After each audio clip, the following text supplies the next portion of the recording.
welcome to another segment of AstrologyAnswers.com's weekly horoscope.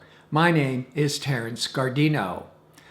Monday, January the 25th, Mercury finally goes direct after being retrograde for these past 3 weeks. Now our expectations, our plans can start moving more smoothly, start progressing forwards. The one caveat, though, when Mercury goes direct, even though it's no longer retrograde, you need to give it several days, at least a week, before the Mercury is back to speed. Because think of it as it's on the 25th, it's no longer retrograde, but it's not moving.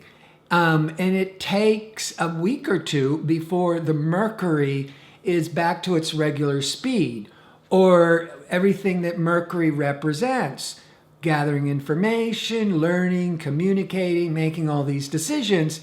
It's back to speed where the Mercury is giving its best results.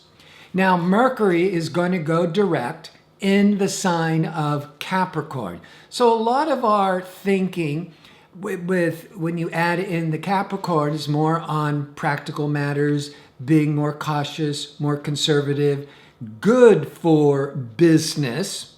But as this Mercury is starting to open up and we can clean up any misunderstandings and so forth, by Friday, so Mercury is moving a little quicker.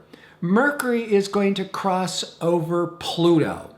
Now, Pluto can be this compulsive energy, transformational energy, but Pluto is the lord of the underworld in Greek and Roman mythologies.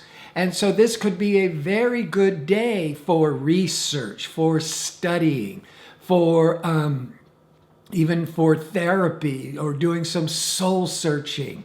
But it is a time, a good day that you could just be really digging deep into your psyche for answers.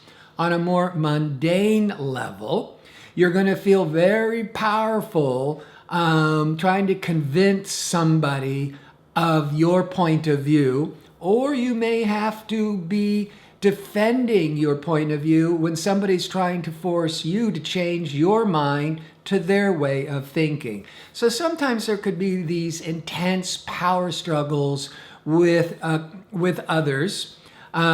But it certainly is a time of going, really thinking deeply about one idea or a subject.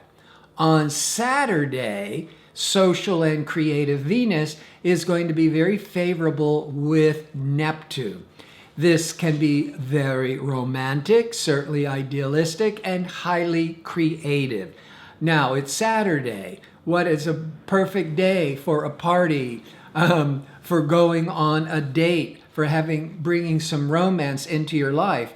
And if you are attending any kind of entertainment venue, a concert, the theater, a film, that Venus-Neptune, it can help awaken the magic, being swept away with the fantasy and the dream. And of course, if you are the performer, you're going to be able to tap more into that magical energy.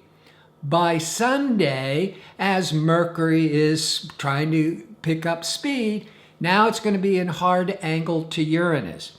Uranus is the awakener. Mercury to Uranus can be these sudden insights, these sudden revelations. Often you can get these psychic flashes. You may also be doing a lot of original thinking, thinking out of the box, as they say, sometimes a little bit too rebellious, a little bit too radical. And the Mercury is not yet at full steam ahead. So there could be some anxiousness, some impulsiveness. Best thing with Mercury is you got to calm the nerves, calm the mind. Don't make any rash decisions just yet. You may be excited about the choices, but you don't want to make any impulsive decisions, particularly on Sunday. So I advise taking a good long walk, calming yourself down, always meditation. And so this is a good week starting on Monday that now Mercury going direct, we can finally start getting back on track and making those important decisions. But give it a week or so for the really important decisions. Now, before I sign off, I just want to remind you again, when you're requesting me to answer a question at Astrology Answers, please put in the time of birth in the message, along with, of course, your birth date and your place of birth. That time of birth is so important to give the best accurate predictions. So I want to thank you for tuning in. I hope to see you next week for my next segment. Until then, have a great week.